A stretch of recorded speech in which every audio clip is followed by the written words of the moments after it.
Assalamualaikum warahmatullahi wabarakatuh. Selamat pagi teman-teman yang berada di ruangan Zoom dan juga mungkin menonton via YouTube nanti. Bu Dia akan bercerita mengenai pengalaman bagaimana kita membuat template ya di dalam pengajuan BIMA. Di sini kita lihat ada beberapa bagian yaitu ringkasan, kata kunci, pendahuluan. Hari ini kita akan view ya, melihat bagaimana template. Tentu di atasnya sebetulnya ada judul. Karena ini adalah TKT-nya tingkat 2, maka judul itu kita arahkan kepada perancangan. Nah, Bu Dia ambil contoh punya Mbak Devi ya, mohon izin. Ini kita membuat ringkasan dulu sebanyak 300 kata yang berisi urgensi, tujuan, metode, dan luaran yang ditargetkan. Tentu ini adalah hasil dari ringkasan keseluruhan isi proposal kita. Nah, biasanya Bu Widya akan menulis dulu semua proposal baru dituangkan ke ringkasan. Atau sebaliknya ya, ringkasan dulu yang kita buat baru ke proposal isi di bagian bawah. Yang harus ada di dalam ringkasan adalah latar belakang mengapa kita melakukan penelitian ini. Di sini tercatat populasi anak usia dini sebanyak 30,2 juta jiwa se-Indonesia tentunya, tapi mereka masih memiliki persoalan-persoalan tumbuh kembang anak gitu ya. Nah, ini boleh teman-teman buat seperti apa kondisinya. Urgensi penelitian untuk apa merancang media audio lagu ini, yaitu untuk memudahkan anak menerima pesan. Kemudian metode penelitiannya Research and Development. Ini model penelitian Dick and Carey. Walaupun kita mengambil pengembangan, namun tetap judulnya nanti apa teman-teman? Perancangan. Karena apa? TKT-nya masih dasar ya.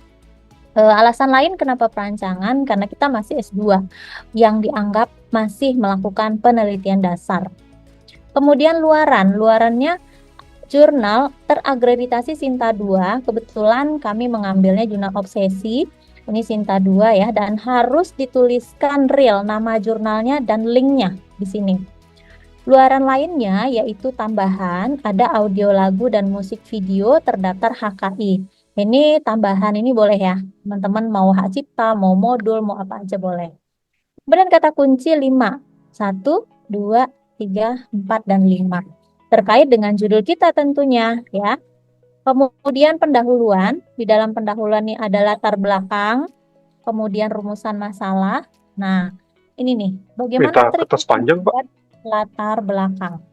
Kita perlu sampaikan di sini secara fakta apa yang terjadi di Indonesia global gitu ya, Indonesia atau internasional, kondisi bagaimana sosial ekonomi, bagaimana kondisi anak usia dini, harus disampaikan data faktanya, berapa jumlahnya, data statistiknya.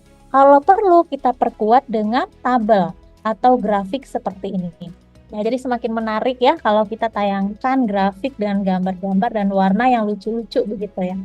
Nah, tolong diperhatikan penulisan kalimat, penulisan anak induk, penulisan paragraf. Berapa kalimat dalam satu paragraf? Tentu teman-teman waktu di sekolah ya sudah belajar bahasa Indonesia yang baik dan benar, minimal 3 kalimat per satu paragraf. Nah, ini data-data juga. Kemudian kita perkuat dengan peraturan menteri, peraturan presiden, aturan-aturan hukum yang berlaku, undang-undang sistem pendidikan nasional yang memperkuat bahwa PAUD ini adalah upaya pembinaan kepada anak usia dini. Kalau teman-teman ambil topik lain, ya berarti undang-undangnya terkait dengan topik yang teman-teman akan angkat, gitu ya. Intinya, ini adalah idealismenya kita. Ini harus tercantum ini. 1 atau 2 peraturan. Ya, kemudian kita pertegas di sini sebagai endingnya ya atau sebagai penutup dari paragraf ini kita buat penelitian ini didasari oleh kebutuhan media pembelajaran. Nah, baru kita masuk ke rumusan masalah. Rumusan masalah ini lagi-lagi mengacu pada topik perancangan karena kita masih CS2 ya. Dan kita ini dianggap sebagai pemula ya. Maka bahasanya juga merancang. Bagaimana merancang media audio lagu anak nama Al-Quran, bagaimana efektivitasnya. Mau 2, mau 3 boleh. Nah, ini tambahan dari gambar ya, untuk memperkuat bagaimana mind mapping penelitian kita. Nah, kemudian ada poin D, pendekatan pemecahan masalah. Di sini kita menceritakan kepada reviewer, karena ini kan dinilai oleh reviewer ya. Kita menceritakan pemecahan masalah saya akan membuat lirik lagu, saya akan membuat audio dengan berbasiskan karakter anak usia dini. Nah, diperkuat lagi di sini dengan tahapan-tahapannya. Ya, mulai dari menentukan tema, menyusun syair. Ini tentu disesuaikan dengan topik teman-teman ya. Tahapan pembuatan media pembelajarannya ya. Nah, buat semenarik mungkin. Di D3, state of the art dan kebaharuan. Kita harus punya kebaharuan. Dari mana kita tahu bahwa riset kita baru? Dari hasil riset orang lain yang sudah terdahulu. Bukan riset yang sama, tetapi ada kemiripan. Misalnya, pembelajaran bahasa Inggris berbasis lagu dan media audiovisual. Pengembangan media audio lagu anak tentang pengenalan huruf. Pengembangan media pembelajaran lagu untuk model PBL. Nah, ini 55 ini kan hampir mirip gitu ya. Ada audio lagu, ada anak usia dini gitu. Tetapi dia tidak sama. Nah, makanya kita akan ambil apa intisari dari penelitian mereka di sini, hasilnya apa, baru kita menemukan apa keunikan dari penelitian kita yang tidak dibahas di riset itu. Gitu ya. Jadi kata kuncinya, apa yang belum dibahas oleh orang lain, itu yang kita akan bahas. Nah, ini tabel dibuat supaya memudahkan kita melihat perbedaannya ya. Memang di LPPM UMJ kemarin itu memberikan arahan kita membuat tabel sesuai dengan tahun, judulnya apa, dan hasilnya apa. Ini kita bisa cari di jurnal-jurnal yang sudah publish. Tentu ambil jurnal yang terbaru, bukan jurnal yang lama, minimal 5 tahun terakhir, gitu ya. Peta jalan penelitian, bagian peta. Peta itu jalannya penelitian kita, atau tahapan yang dilakukan selama jangka waktu penelitian. Karena ini adalah 6 bulan ya, tesis ini, dikonversi ke dalam BIMA itu 1 tahun atau setidaknya 8 bulan, maka kita membuat bagaimana nih perjalanan kita selama 1 tahun ini. Ya, nah di dalam ini juga ada roadmap. Nah, untuk dosen, ini roadmapnya dibuat oleh dosen. Tapi kalau dosennya tidak punya, teman-teman boleh buatkan ya. Jadi, Bu, gimana sih buat roadmapnya? Dosen aku nggak ngerti, misalnya gitu ya. Ya sudah, kita buat saja roadmap penelitiannya. Kisaran berapa tahun? Kita lihat di sini. Kisaran dari 2018 sampai 2023 ini sebelum penelitian kita. Kemudian 2024 ini saat sekarang. Dan 2025 sampai 2008. Berarti berapa? 10 tahun jangka waktunya. Gitu ya. Jadi jangan mengharapkan dosen membuat ini kalau dosen tidak punya, ya sudah kita buat aja. Kita lihat daftar isi, kita lihat artikel mereka yang sudah publish, kita simpulkan di bahagian 2023 dosen itu bahas apa ya, gitu kan. Kemudian 2024 apa dan 2025 seterusnya. Nah, berhubung pengajuan ini 2025, maka yang menjadi sentralnya di sini adalah 2025 ya, dicantumkan judulnya. Kemudian luaran tambahan seperti ini. Ini kebetulan yang tahun sekarang berjalan. Nah, silahkan ini disusun, bentuknya boleh seperti ini, boleh fishbone, boleh grafik tabel, dan yang lain-lain, boleh. Kemudian kita sampaikan luaran, roadmap penelitiannya ini, dan sekarang masuk ke metode.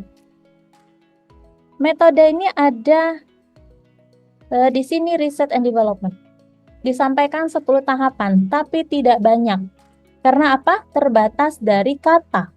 Di sini hanya 1000 kata. Tidak boleh lebih ya. Kalau lebih kemana? Masuk tong sampah nih proposal kita. Tapi kalau kurang boleh. Gitu. Nah, disampaikan secara lebih rinci, tapi tegas dan ringkas gitu ya. Rinci, jelas dan tegas. Ini ada model pengembangannya, boleh teman-teman ini desain sesuai dengan model yang dipilih. Berikut diagram alir. Diagram alir ini kegiatan yang dilakukan selama pengajuan proposal kita, berarti selama 1 tahun 2025 kita melakukan apa saja. Periode tahapan, persiapannya, kegiatannya itu mengidentifikasi, menganalisis kebutuhan. Tentu kegiatan ini sesuai dengan model atau metode penelitian yang teman-teman pilih. Akan berbeda nih tahapnya kalau kualitatif, akan berbeda tahapnya kalau dia eksperimen kan gitu ya. Ini beda-beda karena ini masing-masing kan ada uji coba lapangan. Lah, kalau di kualitatif nggak ada uji coba lapangan gitu kan. Maka harus sesuai nih kegiatannya dengan metodenya. Kemudian luaran ini tadi kita pertegas lagi Sinta 2. Nah, baiknya Bu luarannya apa? Kalau saya sih senangnya internasional ya teman-teman ya. Scopus Q1, Q2, Q3 gitu. Tapi ukur kemampuan kita. Kalau kita nggak sanggup Q1 nggak usah memaksakan diri. Ambil aja Sinta. Bu, kok Sinta 2 itu susah ya? Ambil aja Sinta 4, boleh ya. Intinya kita menyelesaikan tugas ini sesuai dengan janji-janji di proposal. Jadi jangan suka lihat temen gitu, dia tuh Scopus ya, aku mau juga gitu, enggak. Tapi kita ngukur kemampuan diri kita. Nah, apa konsekuensi kalau luaran ini tidak terpenuhi, teman-teman? Kalau luaran wajib memang harus terpenuhi, walaupun tahun depannya begitu ya, tapi tetap harus kita penuhi. Tapi kalau luaran tambahan nggak apa-apa, tidak terpenuhi juga nggak apa-apa, tapi kan kita punya tanggung jawab ya, nggak enak juga kalau nggak terpenuhi gitu ya. Berikut pembagian tugas tim. Apa pekerjaan tim? Dibuat 8 jam per minggu ini standar ya. Tapi dalam prakteknya nanti ada yang 10 jam, ada yang 5 jam, ada yang nggak ada sama sekali 1 minggu. Itu biasa ya, sesuai dengan realnya. Tapi dalam perancangan kita buat aja dulu. 8 jam per minggu standarnya. Apa saja, mengumpulkan data lah. Ini terserah nih teman-teman susun apa yang mau dilakukan ketua. Lalu ketua itu siapa ketua? Ketua dosennya ya. Nah, kenapa dosen? Karena ini adalah penelitian tesis yang dibimbing oleh dosen, maka dosennya ketua. Teman-teman mahasiswa menjadi anggota, jadi hanya berdua saja. Tidak ada orang lain ya. Orang lain siapa? Validator boleh, tapi tidak masuk dalam proposal. Nah, berikut. Mahasiswa 6 jam per minggu. Ya boleh lah ya. 6 jam cukup lah. Apa kerjaan mahasiswa? Ini dia. Ya, lagi-lagi disesuaikan dengan metode penelitian ya. Sekarang jadwal. Ada nama kegiatan, ada bulannya. Kita mulai dari Juni, Juli, Agustus, September. Ini berapa bulan nih? 7. Nah, sebaiknya teman-teman mulainya itu di bulan Juni memang, tapi dia 1, 2, 3, 4, 5, 6, 7. Dibuatnya 8. Nah, kalau 8 berarti mulainya di apa tuh? Di Mei ya, bulan Mei. Kasih tabel satu lagi di sini. 2, 3, 4, 5, 6, 7. Nah, berhubung memang pengumuman itu kan setiap tahun beda-beda ya. Ada dia pengumumannya Maret, ada dia mulainya di Mei, ada dia mulainya di Juni. Kebetulan 2024 ini di Juni kemarin mulainya. Itu kebetulan. Karena biasa lah ya, dana dari pemerintah itu turunnya kadang ya gitulah telat-telat gitu. Tapi kita mengacu kepada nomor kontrak penelitian yang disetujui oleh kementerian ya. Misalnya ini disetujui Juni ya, maka mulainya di Juni gitu. Ini nama kegiatan sesuai dengan langkah di alir tadi ya, sesuai dengan tahapan penelitian, silahkan dibuat saja. Tentu ini sudah ada format yang tidak bisa diubah ya, jadi jangan diubah-ubah ini. Bagian atas ini, terus template-nya, tabelnya, dan juga bentuk referensi. Daftar pustaka. Sistem nomor, jadi ikuti maunya mereka. Kalau maunya nomor ya nomor gitu kan. Nah, diberikan tanda kurung awalnya seperti ini. Hanya daftar yang disitasi saja, yang dirujuk saja yang dicantumkan, jangan yang lain-lain. Gitu ya. Bahagian belakang ada surat keputusan tentang pembimbingan. Ini sebetulnya tidak masuk ke dalam template yang kita buat. Berhubung ini adalah proposal yang sudah Bu Widya download dari sistem Bima, maka dia include ya, masuk. Jadi sistemnya kita nanti login, mengajukan, masuk template, masuk surat keputusan pembimbingan, kemudian masuk mitra kalau ada mitra, ya. Baru nanti muncul di dalam sistem seperti ini. Ini Bu Widya hasil downloadan ya. Nah, mitra bagaimana? Bisa sekolah, bisa yayasan, bisa industri, bisa siapa saja. Bagi penelitian tesis yang skalanya itu TKT 1 sampai 3 tidak wajib menyertakan mitra. Tapi kalau mau nggak apa-apa ya. Ini juga sama pernyataan kesanggupan pelaksanaan ini dosennya yang buat, begitu ya teman-teman. Nih alhamdulillah sudah habis dananya ini karena bulan Desember adalah masa penentuan evaluasi. Kita sudah melaksanakan semua kegiatan. Ini kira-kira ya bentuk proposal template-nya. Nah, setelah di-download jadinya begini nih, di atasnya itu ada RAB dan juga judul. Nah, ini setelah di-download nih begini. Ada identitas pengusulnya ya. Nanti ini yang mengisi adalah dosen karena memang ketuanya dosen, kemudian luaran dan dana. Dana dianggarkan maksimal 35, hanya nanti ada yang variasi ya diterimanya, mungkin disetujui 27, 28 dan seterusnya. Untuk anggaran kita bahas tersendiri minggu depannya lagi ya. Jadi ada 2 minggu ke depan lagi karena ini banyak juga nih rumus-rumusnya ya. Ada trik-triknya juga untuk ke dana. Nah, untuk minggu depan kita view lagi atau melihat template yang sudah disusun oleh teman-teman. Kalau hari ini kita melihat punya Mbak Devi yang sudah jadi, besok itu kita melihat salah satu dari contoh yang teman-teman buat. Gitu ya, minggu depan.